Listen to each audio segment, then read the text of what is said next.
২২ বছরে পদার্পণ করল স্টার সিনেপ্লেক্স। ২০০৪ সালে যাত্রা শুরু করে দেশের সর্বাধুনিক এই মাল্টিপ্লেক্স বুধবার ২১ বছর পূর্তিতে নানা আয়োজন করে সিনেপ্লেক্স কর্তৃপক্ষ।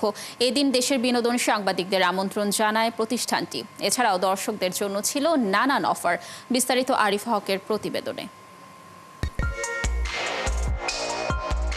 এ যেন বিনোদন সাংবাদিকদের এক মিলন মেলা। সারা বছর যারা মাঠে থাকে কর্মব্যস্ত, বুধবার তারা পরিবার নিয়ে এসেছিলেন সিনেপ্লেক্সে সিনেমা উপভোগ করতে। এই সুযোগটি করে দিয়েছে দেশের সর্বাধুনিক মাল্টিপ্লেক্স স্টার সিনেপ্লেক্স কর্তৃপক্ষ। বুধবার ২১ পেরিয়ে ২২-এ পা রাখল এই প্রতিষ্ঠানটি।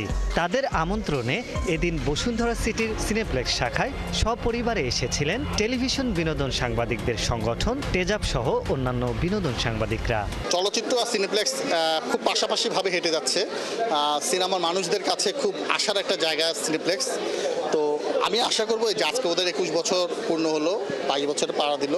আশা করব তারা এভাবে এগিয়ে যাবে, সাথে চলচ্চিত্রকে নিয়ে এগিয়ে যাবে। ২১ বছর পূর্তি উপলক্ষে সাধারণ দর্শকের জন্য সিনেপ্লেক্স দিয়েছে বিশেষ অফার। কর্তৃপক্ষ জানায়, দর্শকের কাছে নির্মল বিনোদন পৌঁছে দিতে নিরলসভাবে কাজ করে যাচ্ছেন তারা। পূর্বের ঘোষণা ছিল যে দেশব্যাপী আমরা বিভিন্ন জেলায় উপজেলা আমরা হল করব।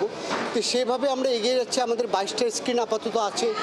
আমাদের কিছু ঈদের আগেই, আগামী ঈদের আগে আমাদের আরও নারায়ণগঞ্জে একটা ব্রাঞ্চ ওপেন হবে, তারপরে বগুড়া ব্রাঞ্চ ওপেন হবে।